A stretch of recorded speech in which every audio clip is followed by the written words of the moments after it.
All right, if everybody's ready, we'll get going. We're about ready to get started.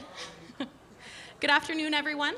My name is Shannon Rex. My pronouns are she, her, and I'm the Executive Director for FuseSocial, and I am pleased to welcome you to today's election forum hosted in partnership with our local social profit sector. We're so glad that everybody has joined us today for this important community conversation. And huge thank you before we get going. I hope everybody enjoyed lunch, but huge thank you to the team at 72 Kitchen for all of their support. Cameron and Kaylee and their whole team, they did a fantastic job and were really instrumental in helping us get this going, so thank you so much. I also want to thank the team at Rogers and Matt in the funny headphones for covering today's event and helping us share all of the important discussions and conversations today with our wider community. Today's forum is about community. It's about the people, programs, and partnerships that make Wood Buffalo a place where everybody can belong, contribute, and thrive. The questions you'll hear this afternoon are rooted in values like collaboration, compassion, accountability, and responsibility. They reflect the realities and aspirations of a sector that touches the lives of nearly every resident in our region in ways both big and small. This isn't just a conversation about policy, it's a conversation about leadership and how we can show up for one another, how we build trust, and how we work together to create a stronger, more inclusive region. Thank you to each of the candidates for being here today. We know this is not an easy thing to do, and we are so thrilled by the turnout and your willingness to engage with the social profit sector in this way. And hopefully that engagement will continue over the next 4 years. So thank you so much for your time and engagement today.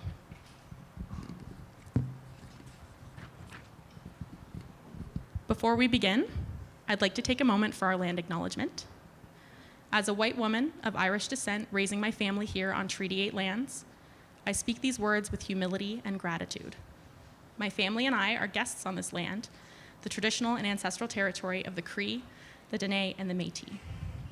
This land is more than a place we live. It is a giver of life, a teacher, a provider, and a sacred trust. Every day, I try to remind myself and my children that we have a responsibility to care for this land, to learn from it, and to preserve it for those who will come after us. We honor the many generations of Indigenous peoples who have lived in deep relationship with these lands, who have cared for them with wisdom and respect, and who continue to do so today. We are grateful for the richness of Indigenous cultures, languages, and teachings, and for the generosity with which they are shared. This acknowledgement is not just a formality, it is a commitment to listen, to learn, to support, and to walk the path of reconciliation with open hearts and open minds. As we gather here today to talk about leadership, it is important to remember that leadership begins with relationship, with the land, with one another, and with the truths that have shaped our community.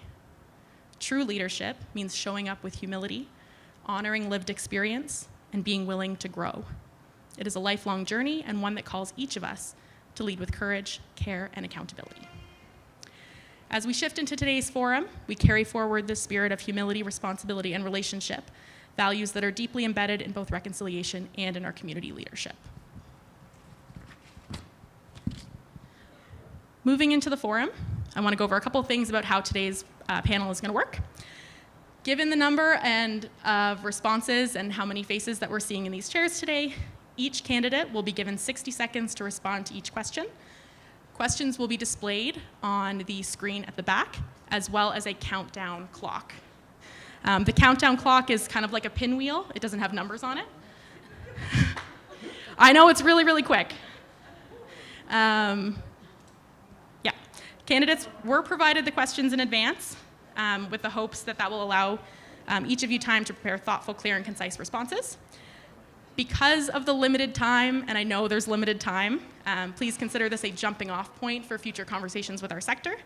We ask that participants maintain a tone of respect and professionalism in this engagement, focusing their remarks on their own commitments, knowledge, and expertise. When the timer ends, please promptly pass the microphone to the speaker to your left to ensure the event runs smoothly and fairly for all candidates. With that, any questions from anybody on the panel? We're going to move into our first question of the day, and this question is focused on financial stewardship and investment. Financial stability is critical to effective and enduring social impact. For organizations to thrive, funding must go beyond program delivery. It must also support core operations, leadership development, and infrastructure.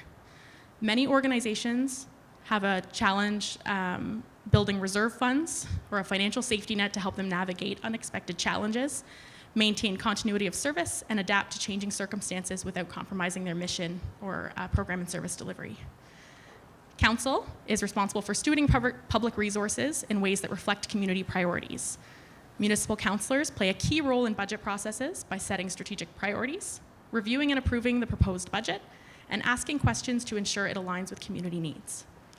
So our question today, if elected, how will you approach budgeting and resource allocation to steward meaningful, sustainable investment in critical social profit programs and services? And how will you champion funding models that support financial stability that reflects the true cost of social profit work?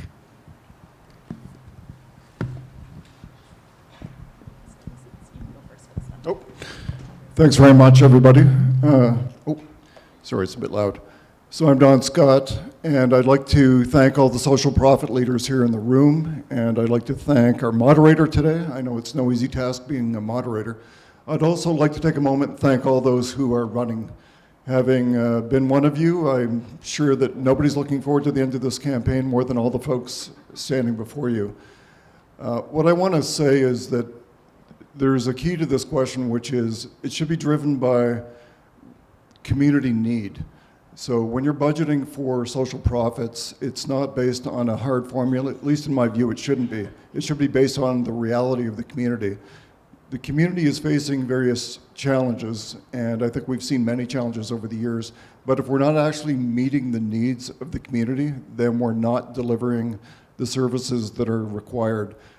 Those who are on the front lines, okay.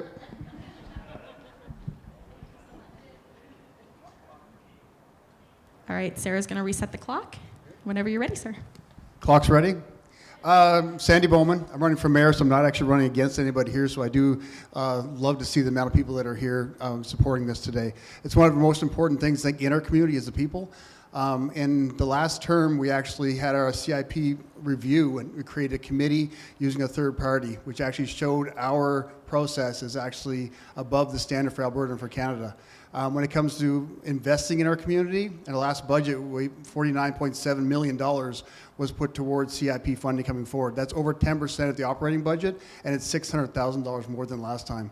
So moving forward, I hope we can keep this going, but I think, as Don mentioned, the most important thing is having people involved. And with the new CIP committee, that does that. It takes the politicization out of making decisions. So it's not whoever comes to council asking for money. It's based on your work you do and the good work you do in the community.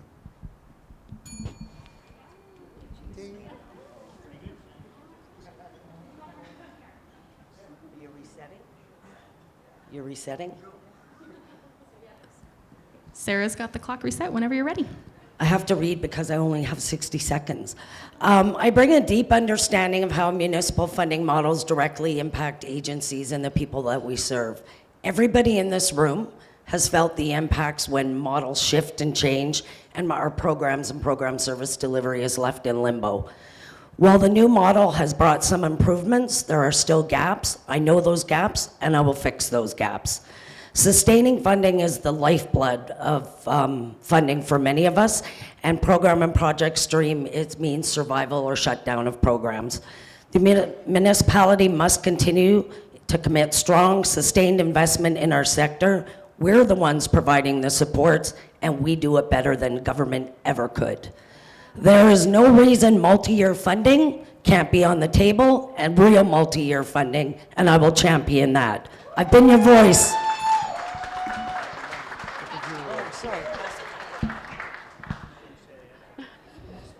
Good job.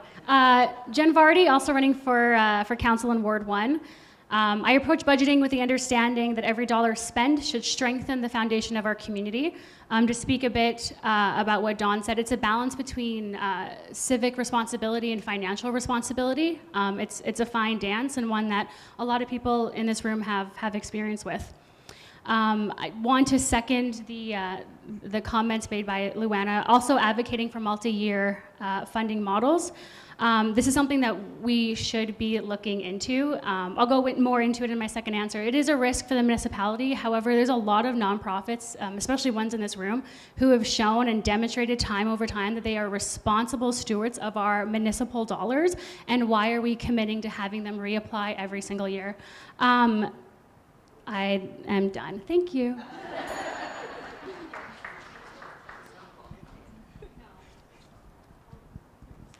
Hi, my name is Corinne Dyer. I'm running for Ward 1 Council.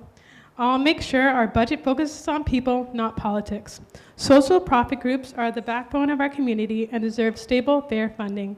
I want to form a social profit advisory committee so local leaders can share what's working and what's not. When I talk about return on investment, I mean impact. Lives improved, families supported, and services made accessible. That's the kind of ROI that matters. Thank you very much.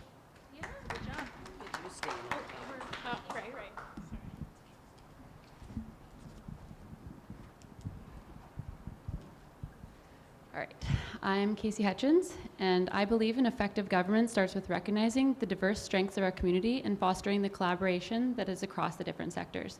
Bringing the right individuals together, whether from municipal departments, nonprofits, Indigenous communities, or grassroots initiatives, it's needed for planning and executing the community programs. Partnerships and proactive engagements can lead to successful outcomes. Supporting the arts and cultural and community initiatives reflect the spirit and vibrance of Fort McMurray. These programs enrich our region and support inclusion, connections with people, and pride. When we invest in people and their passions, we create a win-win opportunity to strengthen our community and the systems within. Ultimately, my goal is to ensure that the future municipal processes are efficient and supportive to the people who rely on them. Best by listening, collaborating, and leading with integrity, I will work to build a more sustainable and equitable Fort McMurray for all, relying on the expertise of people in the finance department to develop costs and budgets while utilizing the community engagement and feedback to meet the needs and expectations. Can I just, question? Can I just say I echo my sister's comments for my... Do you want me to just hit the bell now? Yeah, you could, actually, because that was very good. Yeah. My name's Lance Bossiere, and I'm running for Ward 1 as well. I will continue to champion smart, sustainable investment in the social profit sector. I come from a business background, so I hopefully understand stable funding models. I push for Wood Buffalo Pride funding for their own needs assessment. I believe they could do it much more efficiently and effectively than the RMWB. I don't pretend to know everything, so I do lean on my sister when it comes to the social profit sector, and I also engage with a number of EDs in the same organizations. I will keep pushing for funding models that bring value from your sector to this great region. Thank you. Oh, to my left, sorry. I can't follow directions.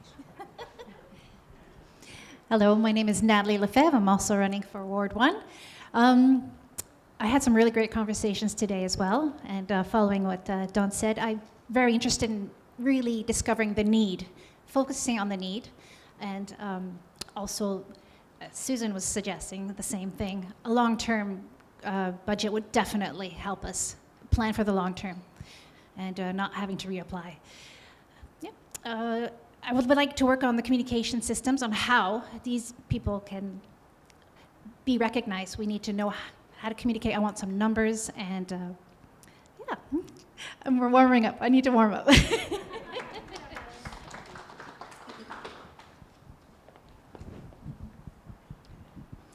Hello everybody, I'm Michael Ferrero, also running for council. So if elected, I will be part of a new council.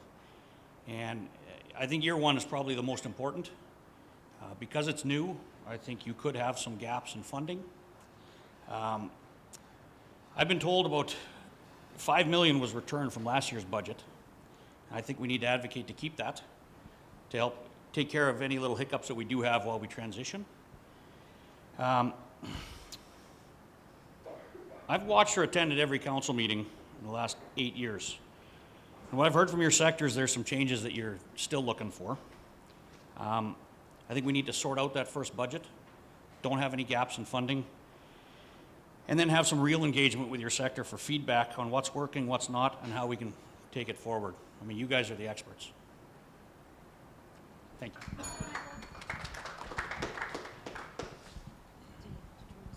It's just on.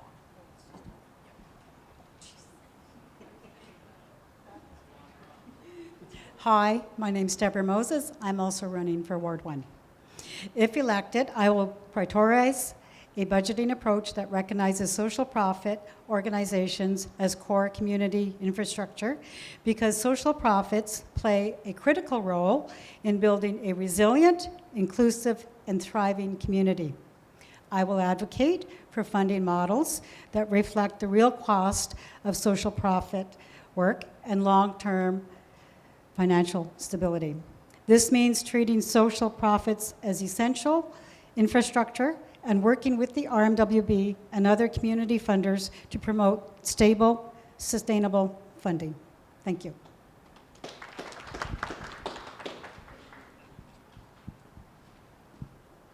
Irfan Bangash running for Ward 1, 60 seconds, so I wrote my answers as well. I'll make sure the budget is balanced while giving social profit organizations the support they need. These organizations often do the hardest work with the smallest budgets, so I believe funding should reflect the real cost of their services. Stable, multi-year agreement will give them the security to plan, retain staff, and improve programs. I'll also work to strengthen partnership between the municipality, provincial and federal governments, and industry, because social challenges like homelessness, addiction, and family violence can't be solved alone, but with partnership. Thank you.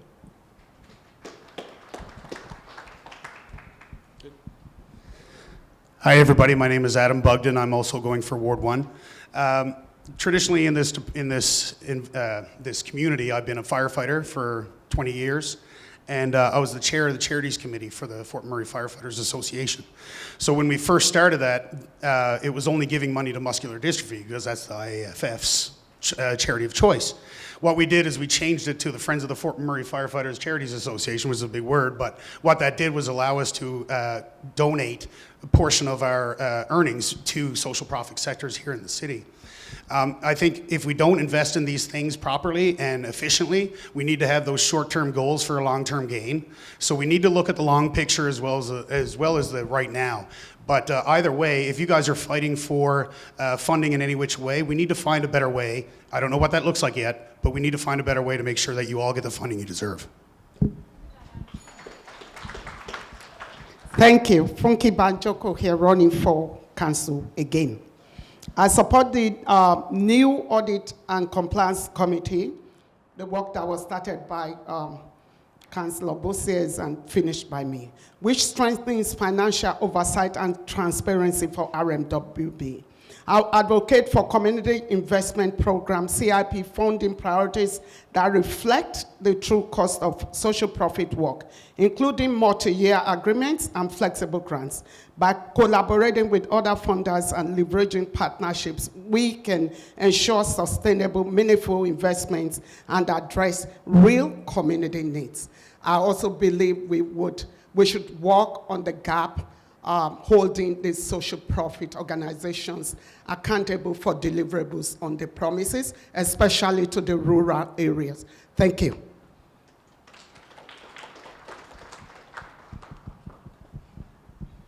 Hello, good afternoon. My name is Daryl Chisholm, running Ward 1. Congratulations to all the other candidates. I'm honored to be here today amongst what I consider to be one of the most important sectors in our community. You help out in all of the things you do, and I appreciate it. And I am a two-term mayor from a community I come in, so I understand the work that you do. So I appreciate that very much. When it comes to budgeting and other things, I approach budgeting the same way I did when I was in industry at Suncor, whether it's a $130 million budget or my $30 million projects. I believe, though, in the nonprofit sector, budgets are moral documents. They show what we value if we are elected. I'll approach the budgeting the same way I did as the mayor and as a board member in the health and education sectors, asking, does the investment improve on the lives of our residents? I always approach budgeting and with prevention in mind, but I like to take calculated risks. I believe that, accountability and compassion can and must exist. Thank you.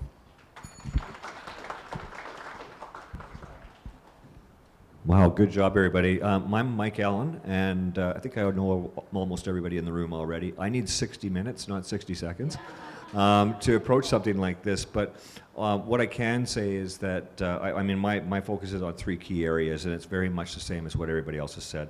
It's data-informed, needs-based budgeting, championing sustainable multi-year funding models, collaboration with community funders and sector partners, and finally, we need open dialogue and communication. Above all, accountability. So, and I can tell you that when we talk about the true cost of social work and long-term financial stability, I've seen times on council where we've actually put motions forward to give a particular organization more money than what they were asking. Without a healthy community, we don't have healthy businesses, and we don't have a healthy, well, we just don't have a healthy community, and you guys do it better than any government.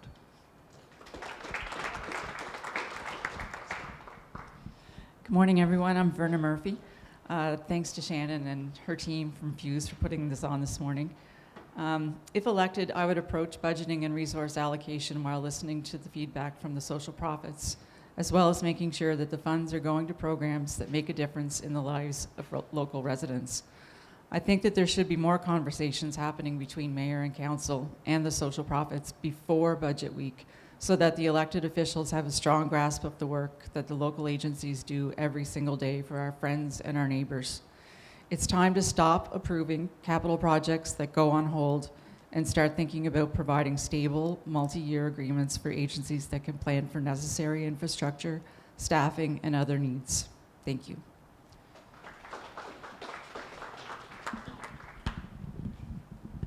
Hello, everyone. Good afternoon. The question talks about funding model. Now, as a business owner, my name is Dr. Uche Izela IJ. I'm running for Council Ward 1. As a business owner, I understand that every dollar needs purpose. And therefore, the model that I will be looking at, probably 3 of them, multiple year funding model. And this gives social profit organizations the ability to plan for long term. The second one would be donations and grant, where we align with municipal resources, with provincial, federal, and private sector contributors, so that we are not working in silo. Now, the third model would be crowdfunding model. And also, I'm looking at fundraising model.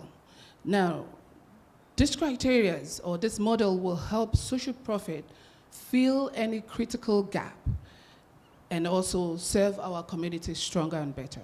Thank you. Hello, my name is Mila Byron. I will approach budgeting with fiscal discipline, ensuring sustainable investment in social profit programs by allocating resources efficiently and focusing on measurable community outcomes. To champion funding models that support financial stability and reflect the true cost of social profit work, I'll prioritize 3 key strategies. First, and we've heard these, multi-year funding agreements over 3 to 5 years provide stable, predictable support, reducing administrative waste and enabling long-term planning. Second, performance-based funding ties resources to measurable outcomes like the number of residents served, thus ensuring accountability while rewarding effective programs. Third, collaborative funding pools with provincial, federal, or private partners. That's it. Excuse me.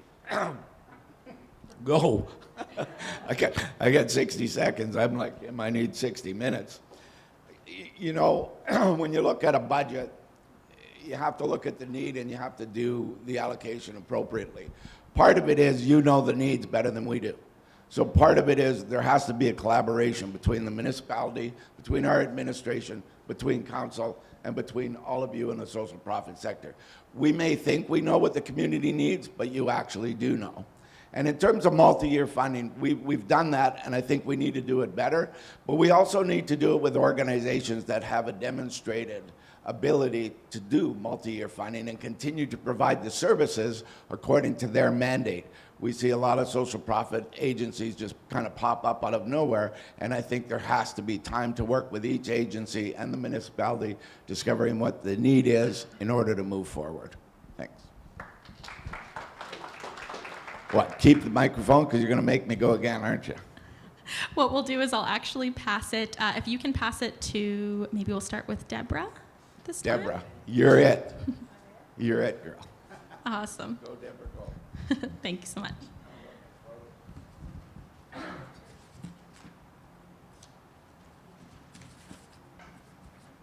Did you just want me to go ahead with number 2?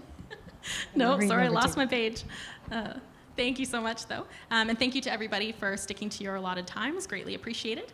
We're going to move on to our second question. So our second question focuses on clear and consistent processes. Social profit organizations are under increasing pressure. They continue to balance rising demand for services and increasingly complex client needs while navigating layered reporting requirements from multiple funders, making it harder to keep up with growing administrative demands. Municipal Council plays a key governance role in shaping policies and investment priorities that influence how resources are accessed and delivered. Clear, consistent, and accessible municipal processes can empower social profit organizations to focus more fully on service delivery and impact rather than navigating hurdles. If elected, how will you use your role on council to champion clear, consistent, and equitable municipal processes that reduce administrative burden and ensure resources flow efficiently to community members and organizations that they serve?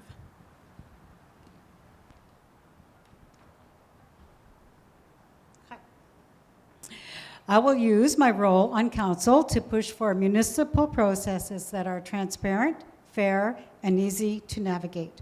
I believe we need to reduce the unnecessary red tape and streamline systems so community organizations and residents can receive the support they need in a timely and straightforward way.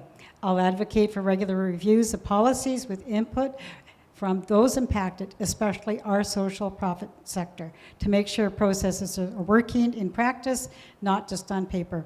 Ultimately, effective systems mean more time and resources going where they are most needed, directly to the people in our community. Thank you.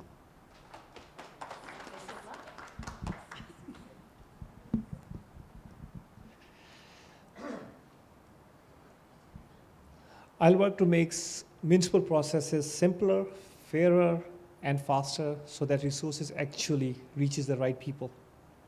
I believe, as Deborah mentioned, right now there are many organizations and residents that faces too much of red tape trying to access municipal programs or funding. I believe we need clear and consistent rules, better communication, and digital tools that makes it easier for people to apply, report, and get approvals. I will push for the municipality to review and streamline its systems, making sure every process is fair for all residents and social profit organizations, no matter their size or background. My goal is to make the municipal processes more responsive, transparent, and efficient, so that every dollar and every hour spent delivers real results for our community. Did you time that when you read it before? It was perfect. Well, if I'm elected, how will I use my role in council to champion clear, consistent, and equitable municipal processes? That seems to be, we need to talk to the experts first. So I think we need to be more involved with the social profit or social sector here that you guys are all involved with. And because of that, we can find out a more clear, efficient way that you can get the funds that you need. When you guys are trying to get, you people, sorry, you're not all guys. But if you go and you try to get a grant or you try to get some funding, you're, for lack of a better term, you're fighting each other on that to get it because it's for the same people. Well, that can be streamlined through council, and the way that I'm going to do it clear and equitable is I'm not afraid of tough conversations. I've had tough conversations my whole career, and that's what we need to have. We can't have flowers thrown at it. We need to have consistent solutions, and because of that, if we have a cohesive council, we can make that happen. Oh. Sorry, dear. Starting now. Thank you. Okay. Thank you. 4 things. Simplify grant applications. Support improvement to the CIP. I would support the improvement to the CIP grant portal and application process, making it more accessible and reducing administrative burden for social profit organizations. Transparent decision making, ensure clear criteria and timeline for funding decisions, and promote the role of the Audit and Compliance Committee in maintaining accountability. Equitable distribution, advocate for funding and support to be allocated based on community needs and special attention to underserved population. Continuous improvement, regularly review and refine municipal processes in consultation with stakeholders, which is you. Thank you.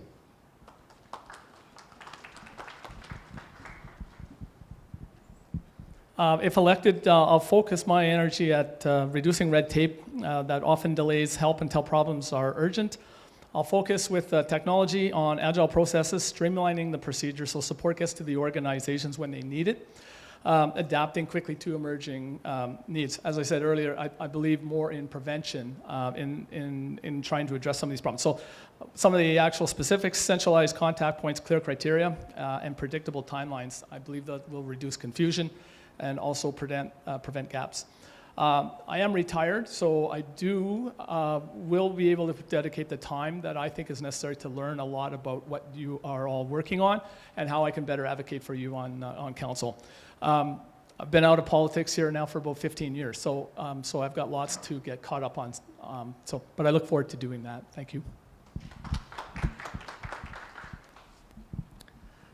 Well, I guess I know that CIP funding model has changed since I was there last, but so I really need to get into it. I do know that I used to sell Taylor guitars, and Bob Taylor had a poster on his wall that said, "Someday we're going to build the perfect guitar, and as soon as we do, we're going to start working on ways that we can improve it." So, I mean, I think that we need to still streamline. We can always do better. We can streamline our grant reporting processes. They should be proportionate to the funding involved and designed to support, not overwhelm, those who are doing the work on the ground. Organizations need clarity on timelines, expectations, and decision-making criteria. I believe strongly in the equity as a principle of good governance as well. And we also need ongoing and strong engagement with the sector. Council should not operate in a silo. We'll advocate for regular, structured engagement in the social profit sector to identify those pain points in municipal systems and co-develop those solutions.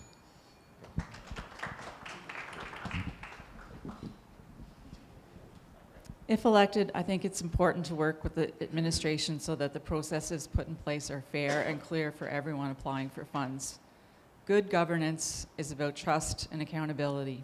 When people know what to expect and see that their local government is working and applying and reporting on their own grants, then it builds confidence and strengthens our community as a whole. I wish we had more participation in the budget process, as the decisions made that week affect all residents for the year and possibly beyond. I think that the priorities of the social profits should also be gathered as data for mayor and council before budget week to ensure those priorities are being met. Thank you.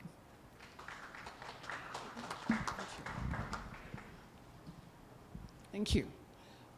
I believe efficiency builds trust. So one of the steps I will take will be to review and simplify grant and reporting process for our social profit organization.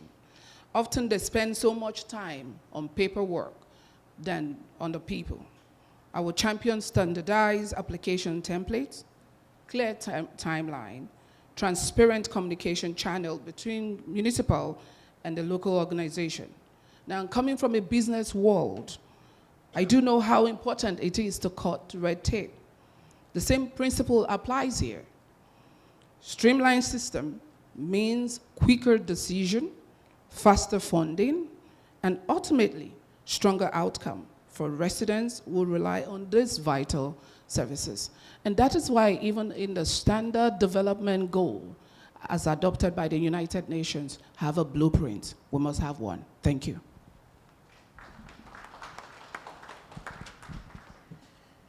I will use my role on council to champion clear, consistent, and equitable municipal processes by streamlining procedures like grant applications, reporting, and compliance obligations. I will advocate for standardized, transparent systems that simplify these processes. reducing administrative burdens for organizations and ensuring resources flow efficiently to community members in need. By focusing on practical solutions, wasteful delays and overhead will be minimized, thus maximizing the impact of taxpayer dollars. My goal is to create a system where resources reach those they're intended to serve quickly and effectively, prioritizing fairness and accountability in every step of the process. I was the, excuse me, the counselor that in my first year and my last term, I did champion the revision of the CIP process. And that wasn't easy. That took a lot of work. It took a lot of commitment, and it took a lot of commitment by the social profit sector to educate us and to develop a system that was fair and equitable that the social profit system had been asking for some time. We need to continue to, is it perfect? It's not perfect, and nothing ever is perfect. It needs to continue to evolve. And part of that is that we need to keep having the tough conversations. We need to keep understanding what are the outcomes, what are we trying to achieve, what are you as an organization trying to achieve, and then we as council have to do the exact same thing. There's a gap often between the social profit sector, administration, and us. We as councillors need to understand so we can guide our administration to be responsive to you as a community.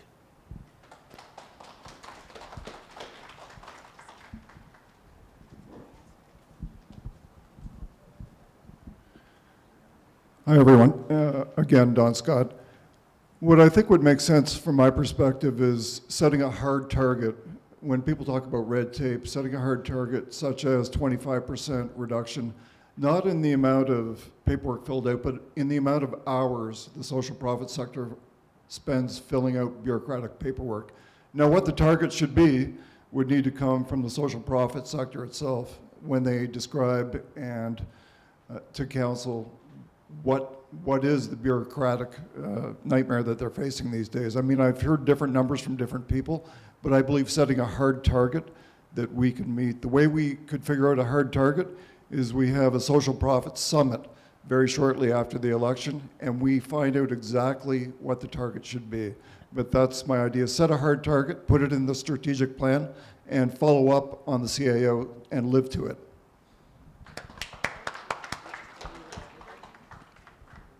60 seconds. Okay, I think right now we have actually is a great policy we have right now. May not be the most popular thing to say in the room, but that what we have right now is a strong policy. We need to look at the balance between financial stability and financial responsibility with social responsibility. We've heard tonight as around the room about multi-year budgeting, that sort of thing, and that's great. Everybody here seems to agree with that. People in the room seem to agree with that. I've heard it from her 1,000 times in the last 4 years. But with that, we'll still have to come that financial accountability from the social profits. We have amazing people on the CIP committee that volunteer their time every year. We have amazing staff that work with the social profits as well. But again, the best ideas come from the people. And as Don mentioned, having a summit after budgeting is probably a great idea to get people together to have those conversations out in the open. But I think what we have now is a strong policy that we've put forward already. And as I said before, it's a leader in Alberta and Canada.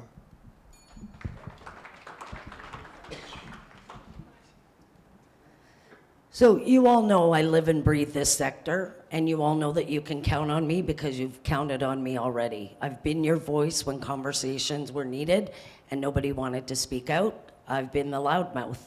And you all also know it cost me dearly before. I know the processes that need to be put in place. Multi-year funding, throwing that label on the top of our grants while changing nothing that is required of us is not multi-year funding.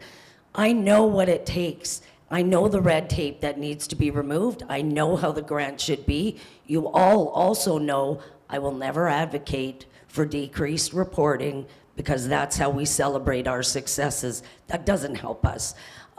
So I will be your voice. I'll continue to be your voice and get those processes in place that support each and every one of us.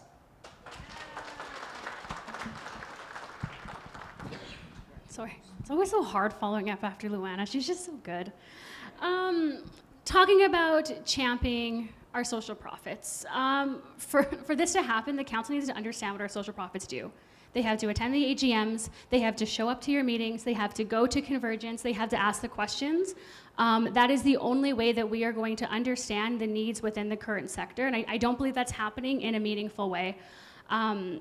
When we talk about the reports and reporting, we don't need more reports. What we need is we need to utilize the reports that are currently happening. Council needs to be reviewing the strategic plan that all of you put together every year, and we also have to be reviewing the annual reports that you guys put together every single year.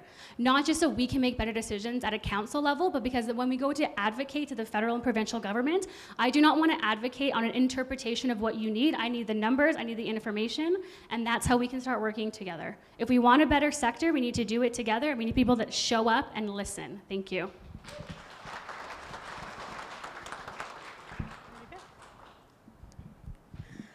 Hi.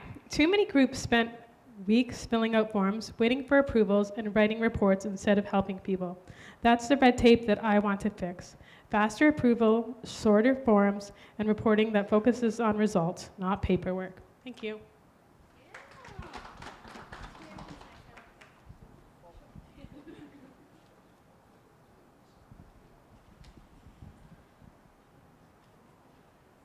You guys are the experts, and without your data and dedication to the community, there's a lot of people that would be left behind or underrepresented. I know that there's a diverse change of our region coming up with the baby boomers and the seniors and the younger generations maybe not having enough space to get out and play in the winters, but culturally and overall, we have an expectation of deliverance to the needs of the people. And one person can only do so much, but organizations and the profit sectors, you guys delegate everything that is needed, in my opinion, so that that can streamline, and the red tape shouldn't always be there. That sometimes it is the numbers and to support the people immediately, not just here's a whole bunch of paperwork and hoops to jump through. And as a person that's lived here a long time, I see a lot of people struggling, and I appreciate all that you guys do, because there's a lot of people that just can't do it.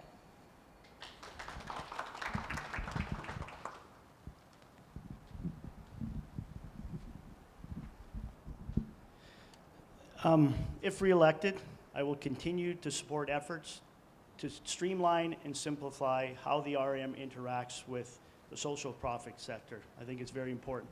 And I think it is important to note, because my sister wouldn't, but it was my sister that recognized the CIP funding program was broke and needed to be fixed. And she was the one that mentioned it to council in 2021. So she won't take credit for it, but she should, because she did speak out for the rest of you folks. And I think the system is working better. Can it be fixed? Can it be perfect? Well, we can work towards it. I think we also need to reduce the red tape. The RM needs to be a partner, not a barrier for you folks when you come forward. I will continue to fight for the processes that are, like everybody mentioned, transparent, fair, and simple to navigate. More importantly, I will continue to show up, listen, and learn from you all. You guys are an important part of the community, and it's important that we listen to what you have to say. Thank you.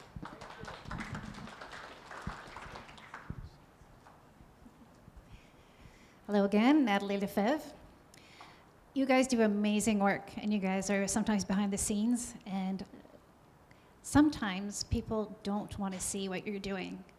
Sometimes we want to stay away from it. You do the hardest work. Now, when you do project management, for example, you can do it in a closed room, and you can do your project management, and you can kind of estimate what needs to be done where. But unless you're out in the field talking to people, you won't really know how much time this takes or that takes. You need to get out there. So what I would like to see is, if elected, all of us should go with you. Kind of like riding third when you're working the fire department or an ambulance. You ride in the truck and you see what people deal with. You see what people need. You get to meet some of the famous people out there, because I know they all have personalities and characters and nicknames. Getting out there, us should get out there, I think would really change our point of view. Thank you.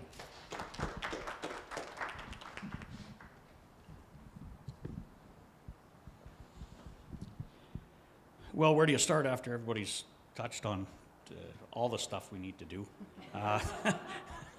So I've listened to you guys speak for years, and I agree that, you know, multi-year funding is something you guys need.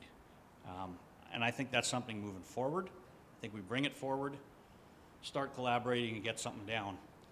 I think in the near term, we need to maybe look at, as a new council, whoever ends up being lucky enough to be elected, that's going to push back our budget decisions for the next year a little bit, probably, have some hiccups. And so I think we need to really push to have a budget delivered early, or early as possible, so that we can avoid any funding gaps for all the stuff you guys do.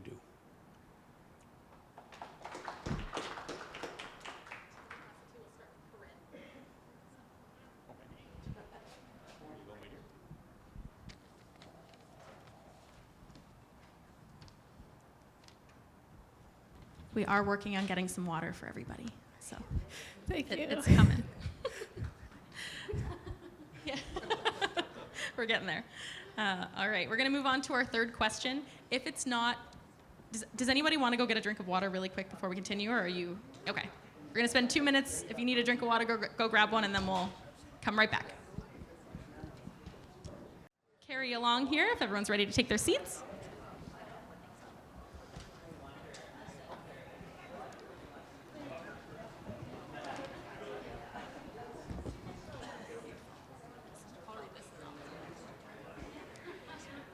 All right, moving on to our third question. Social profit professionals offer invaluable lived experience and specialized expertise, often shaped by years of frontline service, deep community engagement, and experience navigating complex systems. They are deeply connected to the residents they serve and possess a unique understanding of local needs, challenges, and opportunities.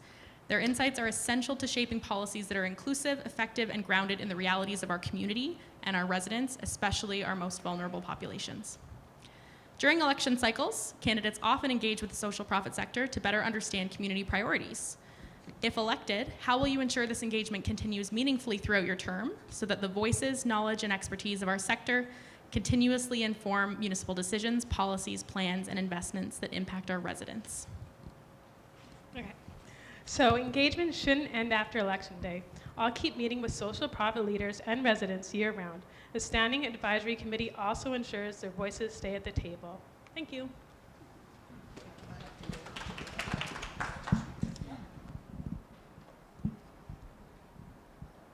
I'm a people person, so I rely on people and connection in the community. Fort Mac is a diverse region, and our social profit organizations are deeply connected to the needs of the residents, especially those who are vulnerable and underserved. Collaboration is key. Everyone brings unique strengths and perspectives, and by encouraging dialogue, we can build more responsive and equitable solutions. I will actively seek input from the social profits leaders and frontline workers and community members through the community chats, open forums, and advisory committees to ensure continuous engagement. I would like to work more closely with groups and organizations on a personal level to co-develop policies and investment priorities to support the needs of the people and the community now and in the years coming. By working closely with consultation and the community groups and experts and stakeholders, we can support collective initiatives and knowledge sharing and strengthening the social profit sector capacity and ensuring that municipal resources are directed to where they will be the greatest impact in helping youth, families, and seniors of our region.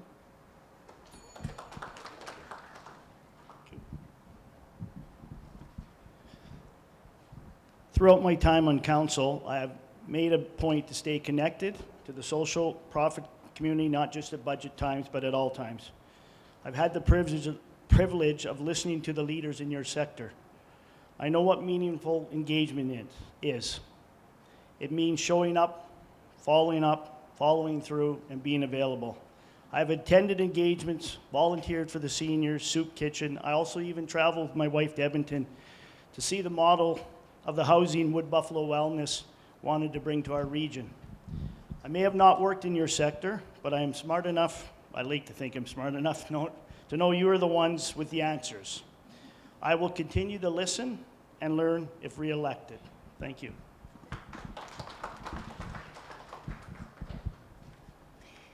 Hello again. I believe that we need to ensure that there is a true two-way dialogue.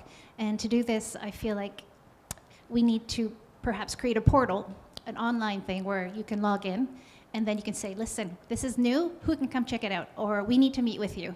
Kind of keep us in the loop as we are also going to come out and meet you guys. Please, we need a system so that you guys can reach out to us and call us to you because we need to stay. Thank you.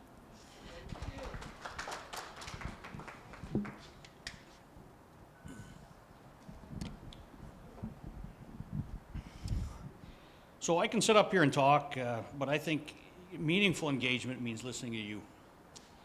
Through this whole campaign thing, I've talked with unions and residents and businesses and social profits, and everybody wants something different. However, there is a common theme.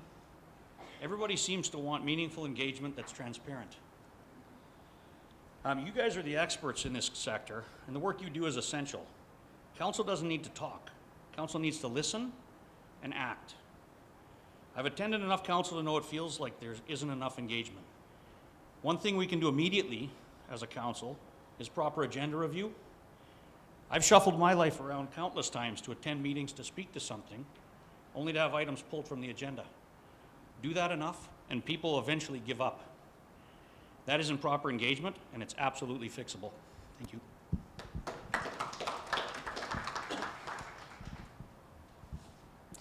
If elected, I'm committed to maintaining meaningful engagement with the social profit sector throughout my term. I will advocate for regular roundtables and other collaborative forums that will bring the sector to the table early in the decision-making process. This will ensure that your knowledge, your expertise, and on-the-ground experience consistently informs municipal policies, funding decisions, and services, especially those affecting vulnerable and underserved populations. Ongoing structured engagement is the key to making sure our decisions reflect real community needs that lead to fair and effective results.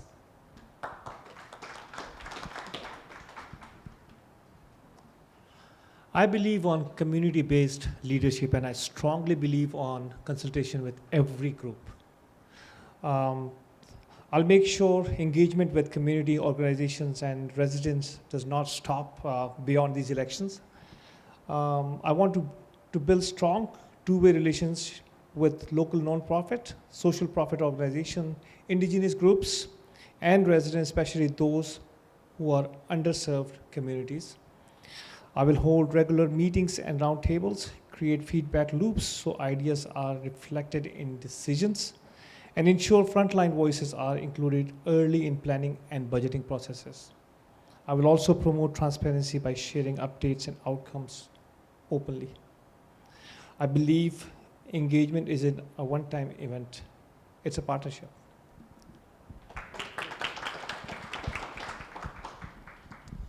I've been involved in the social profit sector for a very long time. I'm on the board of directors for the Canadian Mental Health Association. Mental health is a huge focus of mine, but what we're talking about here isn't necessarily mental health, but that's an all-encompassing umbrella, which I'm sure a lot of you can recognize. What we need to do is we need to collaborate with you. You're the experts in your said field for your social profit. We don't have all the answers, nor will we, but I think a regular face-to-face, having a coffee, talking to you guys, being invited to you, and reaching out to you is the best way we can do it. I used to always tell people when I was training them, the best piece of equipment that we have is the first one to break, and that's communication. So if we don't communicate with each other properly, we're not going to be able to find out the needs. I don't exactly know what that looks like yet. This is my first kick at the can, but I promise that I will find out the best way to engage with you so I can bring it back to the table, and we need to realize that you guys are the experts. Thank you. I don't think I need too much encouragement to show up for meetings, whether it's AGMs or events. I will participate in regular dialogue. I'm committed to ongoing engagement and with community groups and initiatives such as Tomorrow Project, which brings together leaders, frontline staff, and residents to co-create solutions for social service delivery. Transparency feedback loops. I would ensure input from the sector is acknowledged and acted upon. I would also involve sector representatives in the development and review of policies and investments that impact vulnerable and underserved residents. Thank you.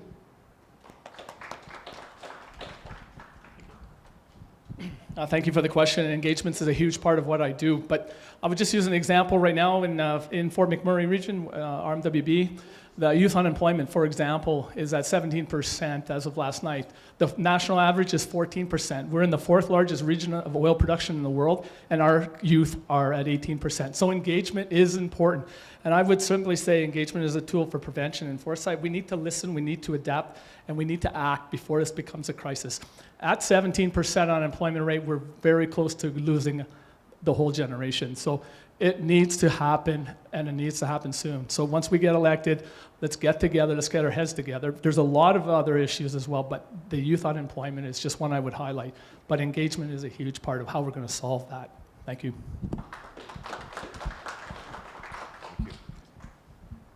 An old friend and former colleague, Phil Morrow, always used to say, we got 2 of these and 1 of these.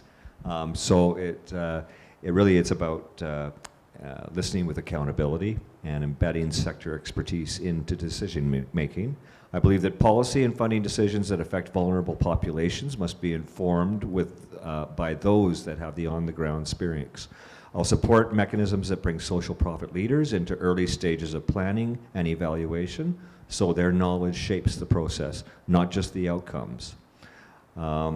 I'll also ensure that engagement efforts are inclusive, reaching smaller, grassroots, and culturally specific organizations who may not always have the same access or capacity to participate in the formal processes, but whose voices are essential. My commitment is to build a stronger bridge between the municipality and the sector, not just to hear, but to listen, respond, and collaborate.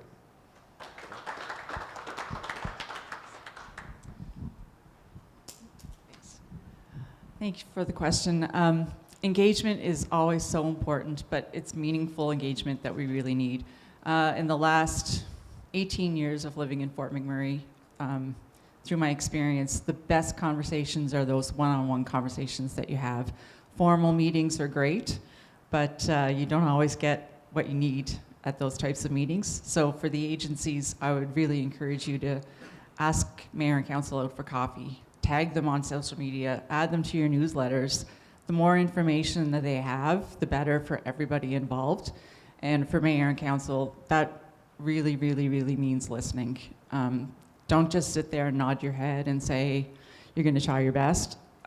Take that information away, actually make some changes that are gonna do some good things for the social profits. Thank you. So you talk to a new lover.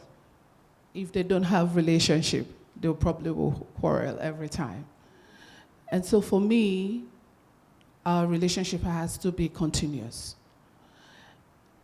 And I was just sitting here and this acronym just came to me, REAL. When we have good relationship, we can talk and we can listen to you and you can lead us. There must always be engagement, very crucial. For us to have a meaningful and to strengthen our social profits in town. Advocacy. You would advise, we would be able to advocate for your need.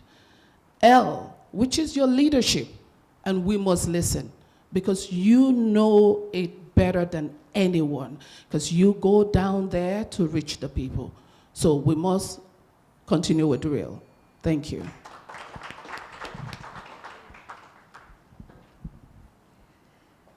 I will ensure meaningful engagement with the social profit sector by maintaining open, ongoing dialogue to inform municipal decisions, policies, and investments, particularly for the vulnerable and underserved populations. I will champion the establishment of regular forums and consultation processes to capture your insights, thus ensuring policies deliver real results for residents while respecting taxpayer resources. The The social profit sector provides essential services with greater efficiency than government, and your expertise is critical to building a balanced, functioning community. By fostering consistent collaboration, I will ensure your voices shape impactful, equitable solutions that prioritize those most in need throughout my term.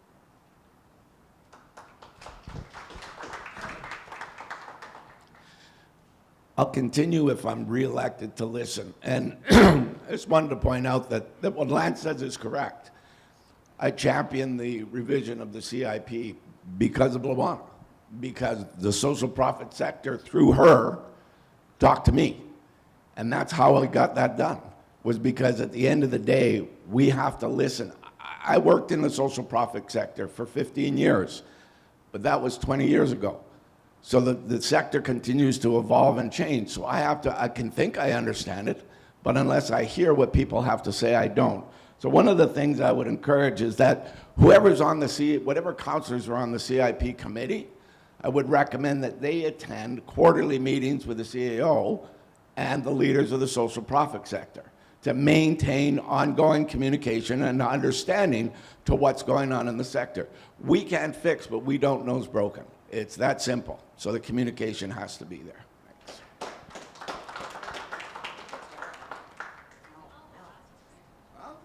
Which way am I going?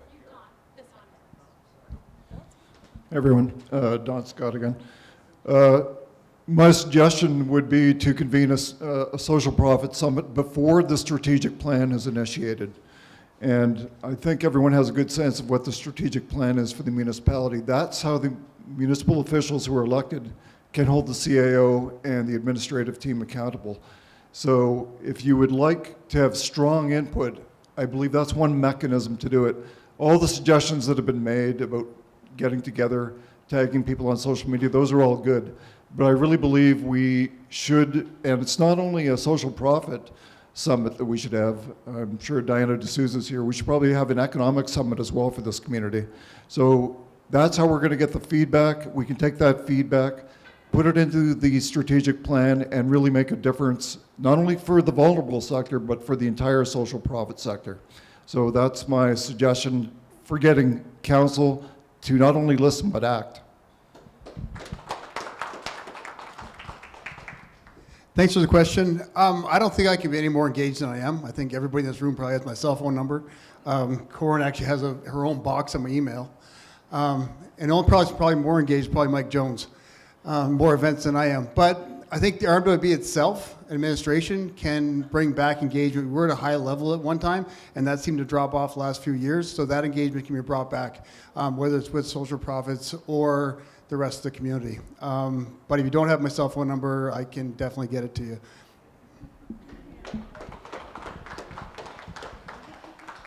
I know every one of you has cringed when they've gone, we're going to be engaged, we're going to be engaged, we're going to be engaged. I'll make sure they're not too engaged. I know the difference. It's like board governance and operations. It's okay, I got you.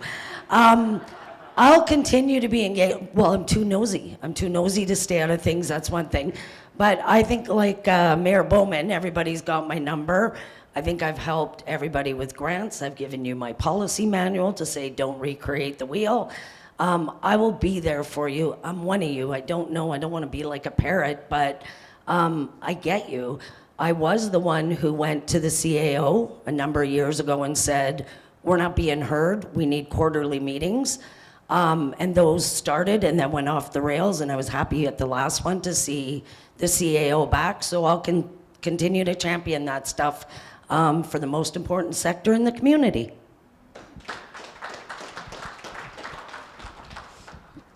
We talked a lot about solutions and having an annual event to go to talk about social profit issues, and I know that we have one because I see a lot of you at Convergence, and I've hosted the last two Convergence. Something that I would advocate for is more intentional and targeted conversations about our specific issues. During my campaign and my strategy, I was very intentional with going to, not all, but a large majority of our social profits and nonprofits and said, help me understand. I only know my specific sector. And it's been wonderful. It's been incredible. I was at the Center of Hope last weekend with Lance, and this specific conversation came up about a lack of interconnection and resource sharing and information, and that's something that I would like to focus on.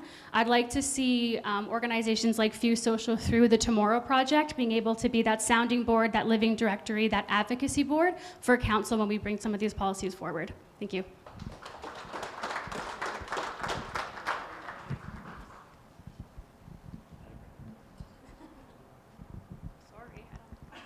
Do I just switch? I'll just take over.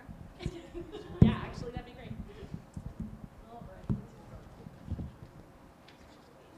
I got too distracted by being really excited about everybody's responses, and now I've lost my page, so hold on one second, please.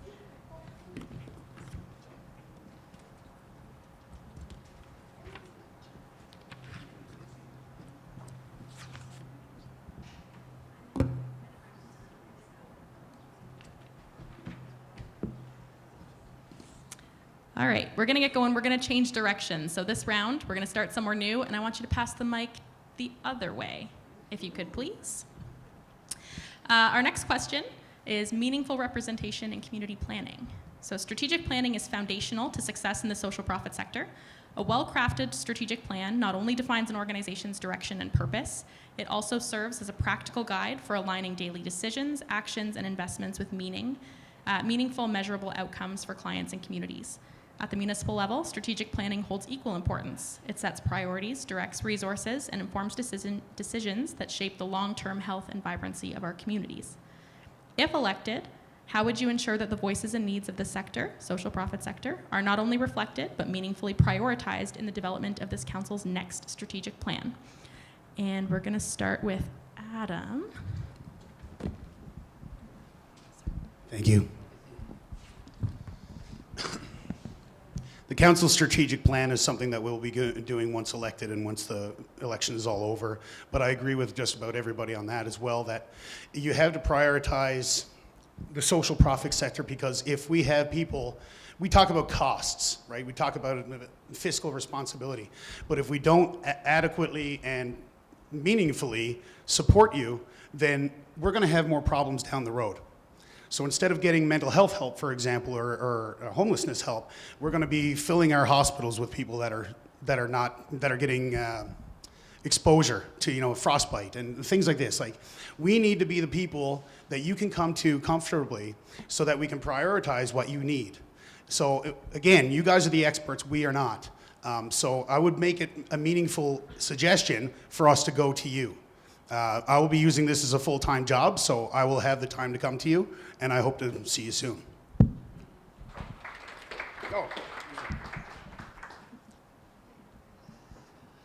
I'll make sure that the voices of the social sector are included from the very beginning when the council developed its next strategic plan. These organizations see first-hand challenges in our community, from homelessness and mental health issues to food insecurity and rising living cost. Their insight is essential to building policies that actually works. I'll push for early consultation, clear goals in the strategic plan, ongoing collaboration through advisory groups, and transparent progress reporting so residents can see real accountability. The social profit sector isn't just another stakeholder, it's a core partner. By listening to and acting on the advices, we can make sure every decision we make strengthens our region and meets the real needs of our community. Thank you.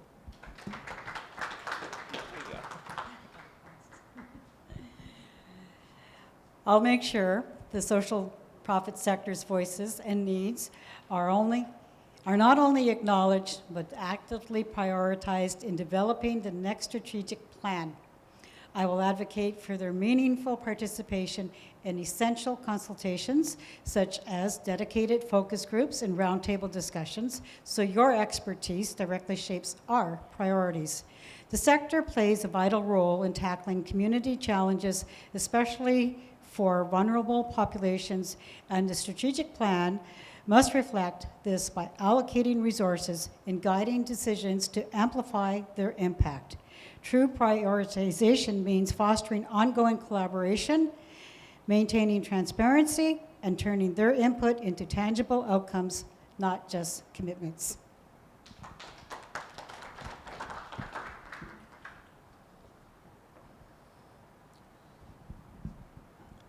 So this, to me, is a no-brainer. The social profit sector is a priority because you impact every marginalized part of the population, from infant to elderly and everything in between. Not only that, you do the work more efficiently and for less cost than any government ever could. Keeping your sector well-funded and a priority is a benefit to everybody. You know, people like to talk about, the RM spending or government spending. This sector isn't a spend, this is an investment. So for future savings of everything else. Thank you. To be honest, I don't think I could say it any better. The more money you guys have to work with and deal and help and support, the better off the whole city would be. Thank you.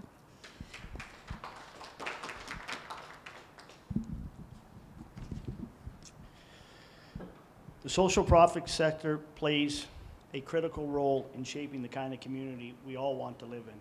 That's why I believe the sector must be front and center in developing council's next strategic plan and not consulted after the fact.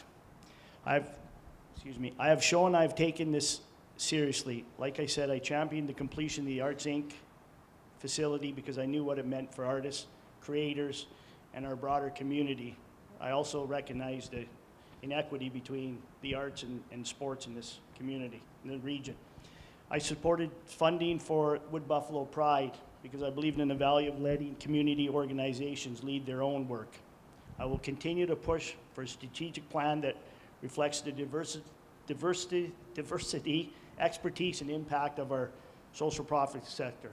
I will also make sure your voices are heard and not just acknowledged. Thank you.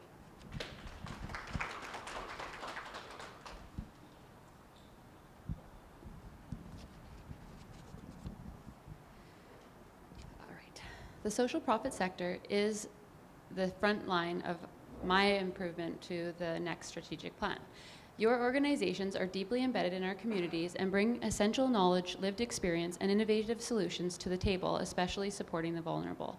I propose a motion to formalize ongoing collaboration with the social profit organizations through advisory groups and integrating planning sessions more regularly. Our region faces very complex challenges from aging population needs, affordability issues, to inclusive programs for the people with disabilities, and indoors again in the winter, but not having the space. These topics need progress. We need diverse perspectives from your local expertise to help shape policies and developments that are effective and equitable. My commitment includes working directly with the groups and organizations within the RMWB that are focused on the needs of our people and advocating to create initiatives that assist the real community priorities. The social profit sector has insights to the strategic planning process, and together with guidance, we can ensure municipal investment.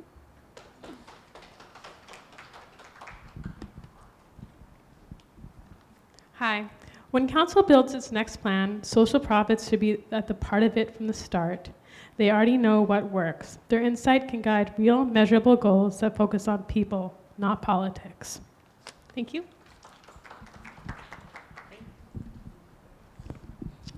Thanks, Corinne.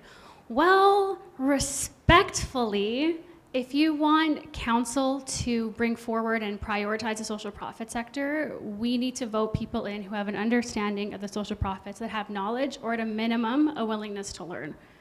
Our social profit sector needs more allies and less adversaries.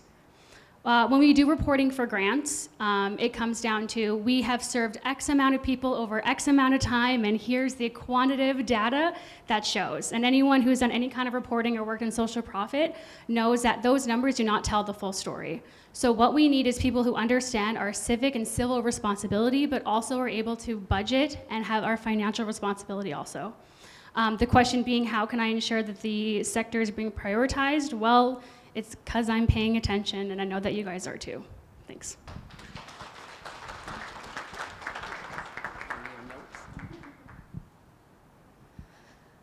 So I think for our sector, I've met a lot of these people. There's some I haven't. I believe you can all be incredibly confident that the majority of these people will make sure we're in this strategic plan. I don't think that needs to be a question that you base your vote on, because I have every confidence in everybody up here that I've met. Most genuinely, you guys were in good hands in terms of it being in the strat plan.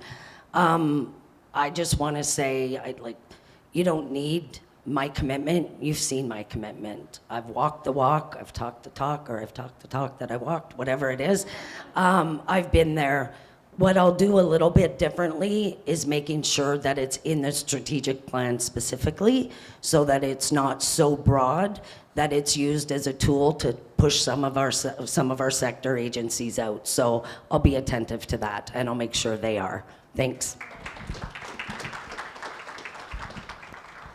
Thanks, Luana. And a lot of what Luana said is exactly right. The strategic plan is developed at the beginning of a new council with a third party coming in, and everything in a strategic plan, not everything, most of it has parts of social profits in it, is what gives them their credibility in the community.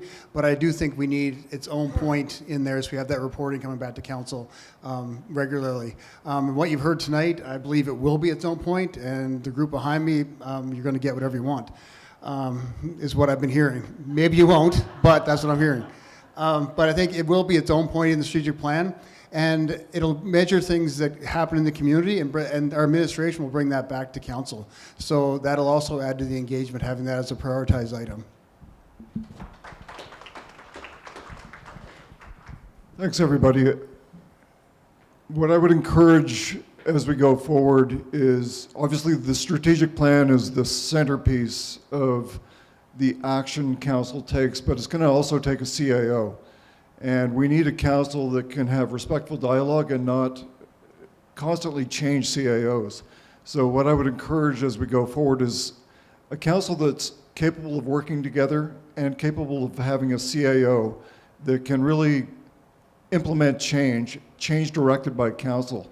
The way the social profit sector can really have input to the strategic plan is have a seat at the table. Elect people who not only can have respectful dialogue, but follow up on the CAO and make sure that the goals in the strategic plan gets implemented and that the social profit sector is a priority.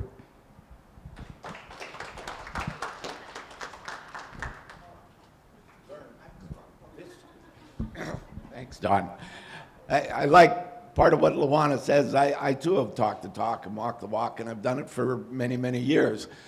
The social profit sector serves our residents. Our residents are the cornerstone of the strategic plan. It's that simple. So wherever it fits, and it fits in many areas of the strategic plan. I think based on these conversations, this year it's going to be identified specifically within the strategic plan. But as responsible elected officials, we have to look at all things, not just one sector. We have to look at the entire community, what the entire budget is, what the cause and effect is, how many people are going to be served, where the money needs to go. It's not just as simple as, okay, social profit sector, here you go. It's a collaborative effort to work together to manage the resources that we have. We have only so much money. We have so many things that need to be done that we have to work together to figure out what the priorities are and make sure that the funds support those priorities.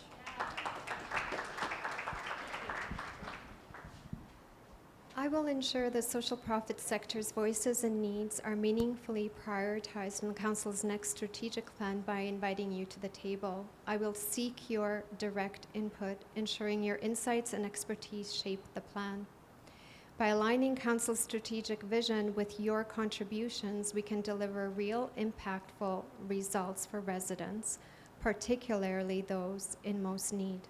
This collaborative approach will ensure that the plan reflects the sector's priorities, fostering a stronger, more equitable community while making the most of our resources.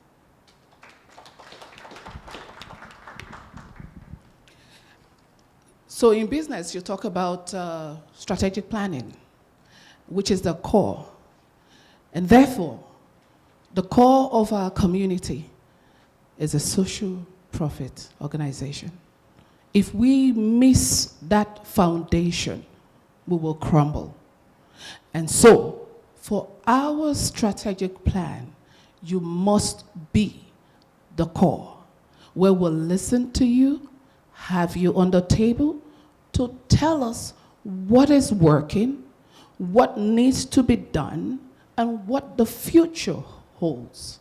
And so it's very important. We cannot miss it from the very start. So if elected, I will prioritize that your voice is heard and you lead the way and will listen. Thank you. Well, this going at the end sucks, eh? If elected, I promise I'll listen to everything Luana says. I'm just kidding.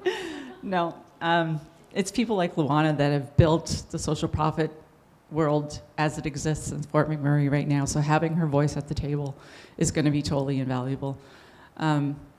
Besides that, the strategic plan, as Don had mentioned, or I believe it was Lance actually, that meeting with the social profits before the fact is so important. We can't just create a social plan and then try to jam in bits and pieces afterwards. So I would also pledge to meet as many social profits and bring forward that information before the strat plan was even brought to the table. Thank you.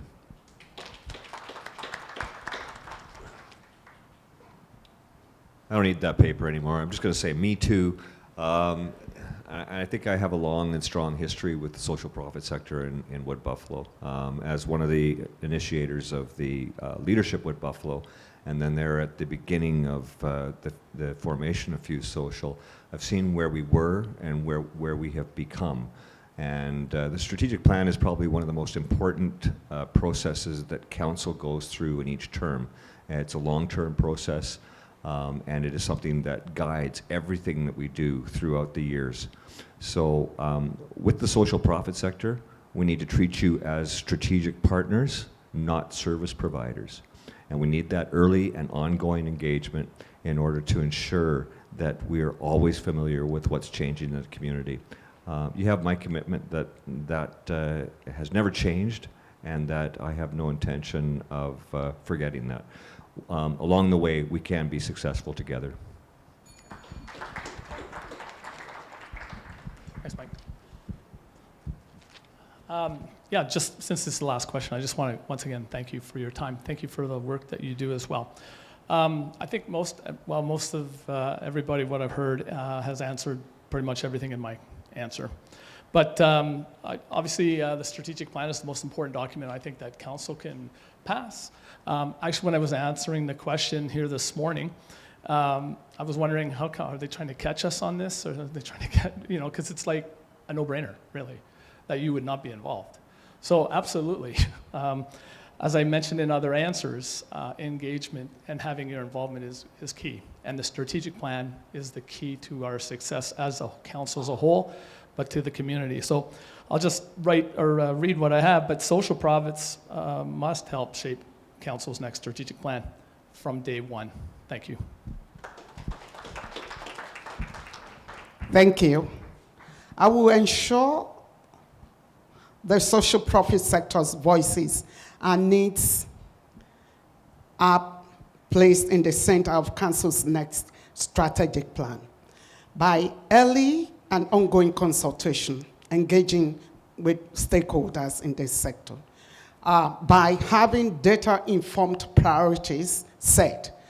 We use the needs assessment and sector expertise to guide council's priorities and resource allocation. Accountability measures, embed clear goals and metrics related to social profit sector support within the strat plan and report progress regularly. I will champion inclusion, advocate for the sector's role as a key partner in building a thriving and inclusive Wood Buffalo. Thank you. All right, thank you so much, everybody. Closing remarks we're going to move on to right now. So the social profit sector plays a vital role in building resilient, inclusive, and thriving communities. As we look ahead, leadership that understands and values the sector will be essential to ensuring its sustainability and community impact. Ultimately, this work is not about our organizations, it's about the people that we serve in community every day. It's about our friends, neighbors, and colleagues who rely on these programs and services to live in community with dignity, safety, and opportunity. In closing, what would you like voters to know about your commitment to supporting the community social profit sector and strengthening community well-being through your role on council? And I'll just grab you to pass the mic over to IJ. Yeah, and we're going to start there. Yeah. Thank you. Thank you very much. This has been a great time. One thing I would say is we'll continue to work with the social profit group. Reflecting back as a young girl, growing up in Africa, if not for social profit group, like Girls Wing, who had it as Girls Guide, that has shaped my life to what I am today. They are very essential. So many of us that are down in the rural places could not have what the rich had, but because you guys came to the rural to touch our life. And that's why we're here today, and we're better. Why won't I stand with you? And so, October 20th, vote for someone that has worked and has benefited from what you do. Thank you.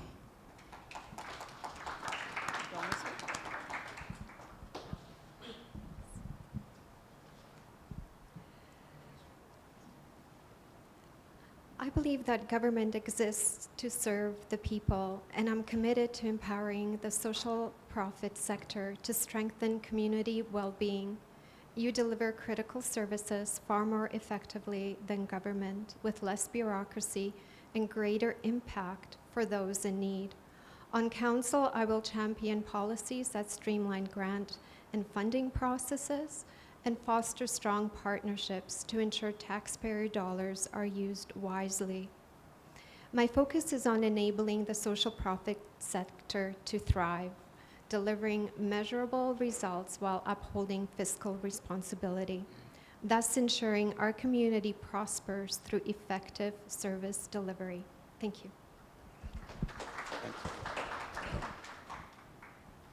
I think that being on council is not a job. It's a community service, and that's really what it is. So in many ways, we're in the exact same boat. When you get me on council, what you get is somebody who's used the social profit sector growing up, somebody who worked in the social profit sector, right? Somebody who worked as a manager with the municipality, and now somebody who's been on council for the last 4 years. I'm also a senior citizen. God, I hate admitting that. But at the end of the day, and I'm also Métis. So I bring kind of a fully rounded package.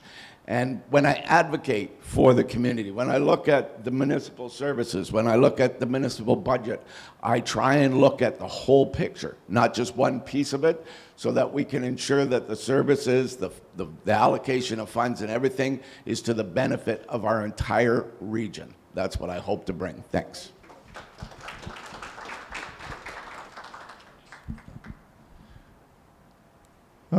Like many others who are behind me, I've also served in the social profit sector. The first role I ever played in the community was on the United Way board, and then I became the president, and I served on that board for a long number of years.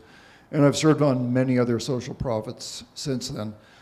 So that's one element that I hope everybody will take into account. But what I would ask people to consider is no matter who's elected, you've had a lot of people say that they're willing to be contacted after the election. Hold them to it.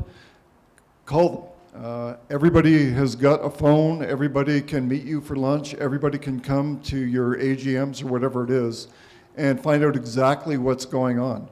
And that's going to ultimately benefit your sector. Elect people that are not only going to listen, but are actually going to take steps and act.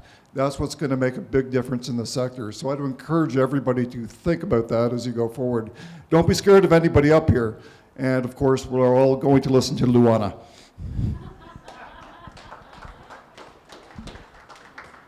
Thanks, Don. Yes, listen to Luana. That's a common message. Quickly, just the people in this community have been through a lot. Economic downturn, fires, floods, pandemics, and we're still here. That says a lot. And it says a lot about the group that's here today. That's the support group everybody falls back on, is the people in this room today. I've often said in speeches, our greatest resource isn't what's in the ground, it's the people on top of it. And that's what makes this community a great place to live. We recently had a fire in Thickwood. A friend of mine lost everything, and this community stepped up unbelievable after one Facebook post. So we thank you for everything you do. I will definitely champion your cause. I am available all the time, and I know the people behind here, as Lance doesn't have a cell phone, but I have two. So you can contact me twice, and I'll contact Lance.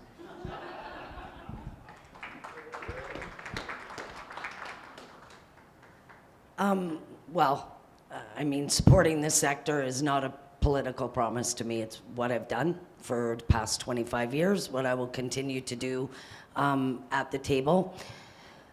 I love our sector. You guys know that. And it's great to actually bring something to the table where I know I can speak confidently, because if anybody was at the Chamber of Commerce business debate, I look like an absolute moron. So it's nice to be able to shine a little bit here because I know the sector.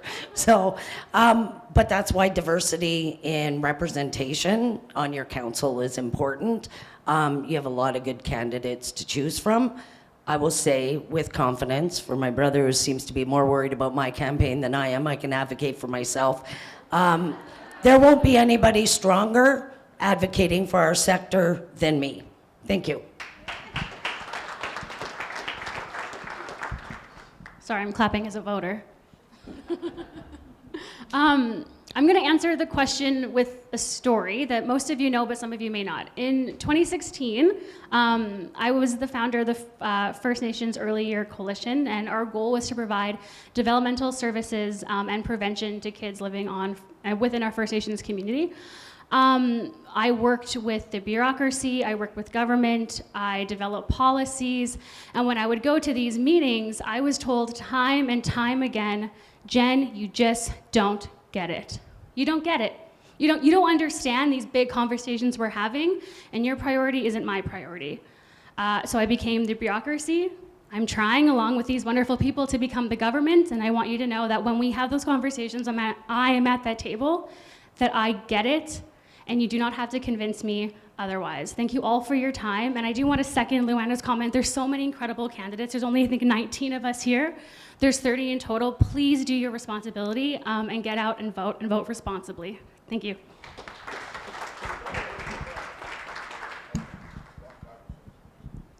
Okay, so after my stroke during pregnancy, it was social profit groups that helped me rebuild.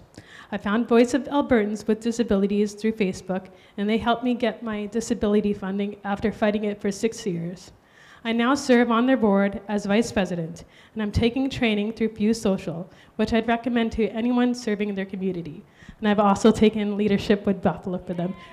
For that, I'm really grateful for. Thank you.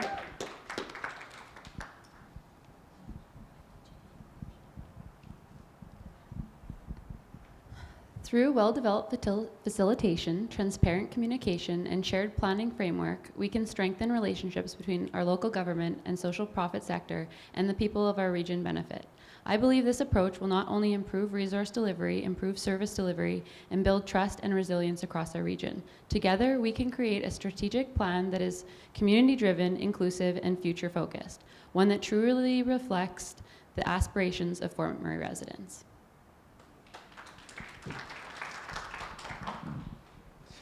I'll respond to Mayor Bowman. I actually do not have a cell phone, but I do stay in contact through email, and I do have a landline. So I am accessible, and I will stand behind my track record. All you need to do is look at the attendance of my council and my committee-appointed meetings. So I promise to continue that. I will promise you, though, because I know in the past, and I'm not trying to pick on anybody in the room or past candidates, I will promise you not to run provincially.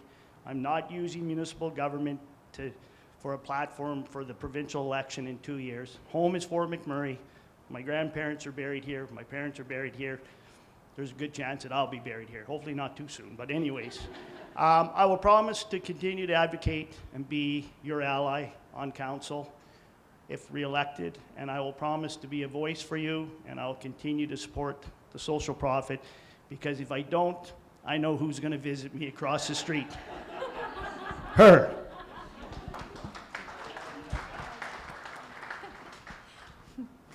To be honest, I'm absolutely terrified at the idea of thinking there's only 1 week to collect all the information from you guys and then to talk about a budget. It's not, that doesn't sound right to me.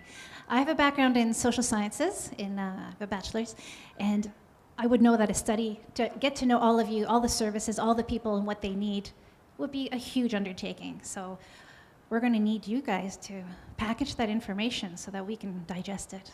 Good luck, and thank you for what you do.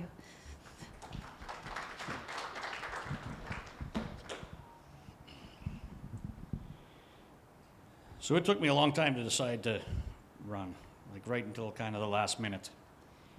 And when I did, my main platform item was fiscal responsibility. And I can think of no better example of fiscal responsibility than a well-funded social and nonprofit sector.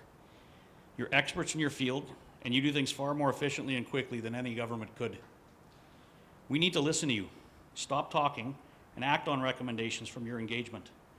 If elected, 4 years from now, I'd like your sector to be hosting something like this again.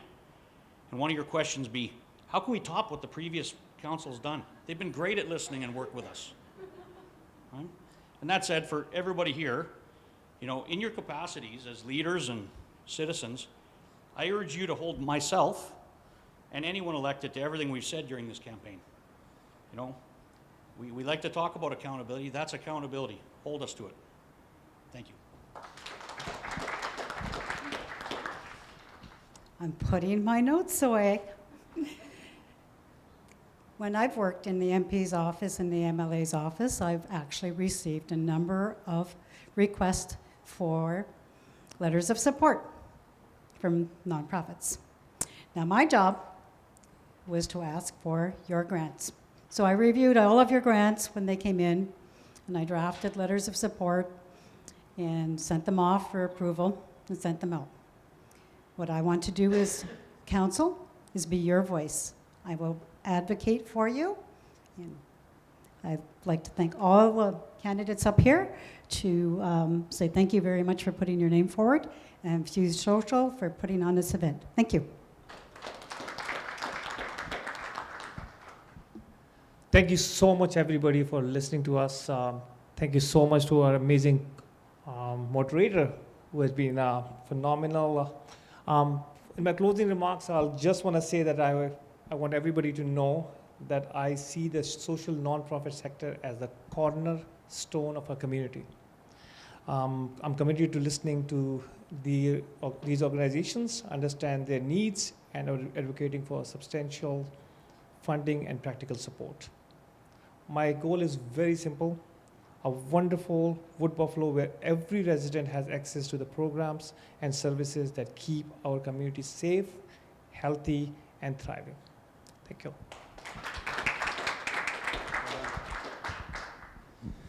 I often think to myself, and I say to whoever will listen to me, that a society should be judged on how it treats its most vulnerable. So you are the social profit network here in the regional municipality of Wood Buffalo that help the most vulnerable people, be it mental health, be it homelessness, be it starvation. There's a Maslow's hierarchy of needs that are come out from, and the bottom line is, if you can't take care of where you're going to get your next meal, or am I going to harm myself, or what am I going to do as a single mother? There are so many issues that you all take care of so well. All I would like to do is champion that by getting together with you, really understanding the undermining common denominator of what you need from us, so that we can properly and educated wise advocate for you at the provincial, federal, and of course the municipal level. I'd like to thank all the candidates as well. Thank you for listening to us, and get out and vote.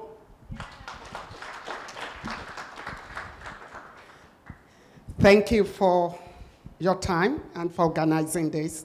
And thank you to everyone who has participated. It's been my honor serving RMWB, and I truly mean it. Currently, I'm serving on the rural municipality of Abada's Intercity Forum on Social Policies. I've served on CIP committee and many others.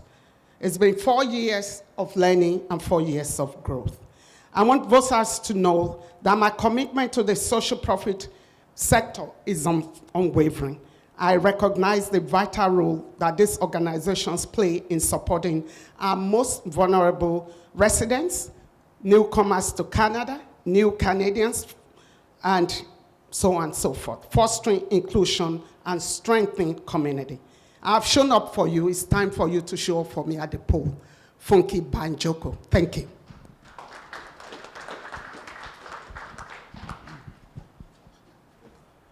I get to thank you again, actually. I didn't realize we were going to get closing remarks till. I think Fort McMurray's strength lies in its people and its proactive leadership from what, the ideas that we've heard here this afternoon that will guide us through. And I think that we're actually in good hands. But just a little bit about me. So 14 years ago, I moved to Fort McMurray. I went out to Suncor Energy, was given a golden opportunity. I'll never forget that opportunity because it's given me the opportunity to give back to you and our community in this region. I know what we do here. I know what we have. The potential is immense. That's why I'm getting involved. I spent 11 years at Suncor, and then I headed over to Toronto College. I became the Dean of Trades and Technology, and I retired about 3 years ago. Today, I give back to the community through apprenticeship building, and I use virtual reality technology to show our youth the potential of apprenticeships and trades. And I'll continue to be that voice on council. Thank you, October 20th. Thank you. Well, I'll start by, first of all, thanking FuseSocial for hosting this. This is very valuable, and it keeps the importance of the social profit sector at the forefront and how important you are. Secondly, I really want to say, Luana, you did a fabulous job at the Chamber Forum as well. So don't beat yourself up. I thought you did great. I think, again, I think my involvement with the sector has been well known for a long time. And my journey in public service, I think, goes back to when I first was president of the Chamber of Commerce in 2004. And we took a position that without a healthy community, we can't have healthy businesses. So the Social Profit Center was brought first and front and foremost at that point. To me, it's always been near and dear, and I think I've reflected that in a lot of the boards and committees that I have both chaired and been part of. So I look forward to doing that future, if you permit me to. Thank you. Yeah, I see the social profit sector in Fort McMurray as the foundation on which our community sits. The work done helps people who might otherwise fall through the cracks. If I'm elected, I'll be a strong advocate for the social profit sector. That means listening and collaborating so that the needs and priorities are handled appropriately. But to me, this also means that we talk about the work that you do every single day. I've been committed in various ways to our social profit sector, whether it was volunteering or serving on a board. And I know the amount of hard work and how it can often be thankless work that is done by everyone in this room and those that couldn't make it because they're doing their work today as well. I never take it for granted that I know everything or anything, and I'm always open to conversations and information, and that would continue if I'm lucky enough to be elected. Thank you all for the work that you do, not just from me, but from everyone in the region. Thank you.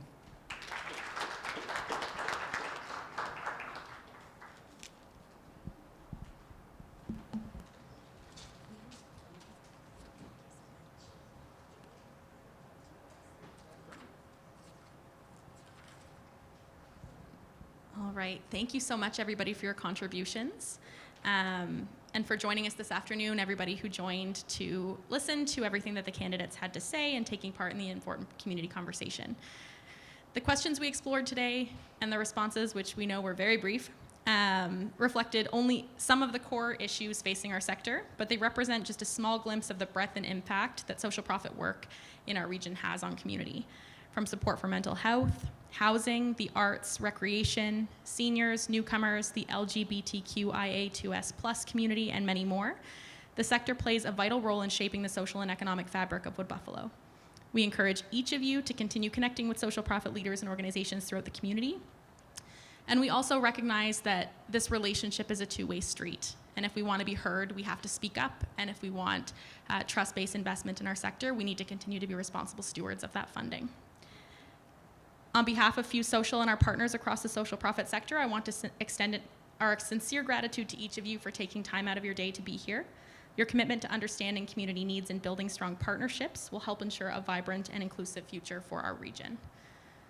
Before we wrap up, I just want to say that this event would not have been possible without the generous support of FuseSocial's core funders, the Regional Municipality of Wood Buffalo, the Government of Alberta, and Suncor. We are deeply grateful for their continued investment in the social profit sector and the well-being of our community. A special thank you as well to the team at 72 Kitchen once again for everything for this afternoon, for all of their warm hospitality, and to Rogers Media and Matt, the man behind the camera, for helping us share this important conversation with community. Finally, to everyone here today from the social profit sector, our sector leaders, volunteers, and community members, thank you for the incredible work that you do every day to strengthen Wood Buffalo.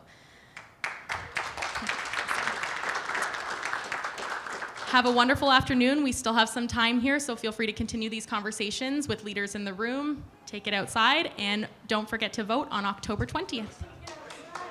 Take care, everybody.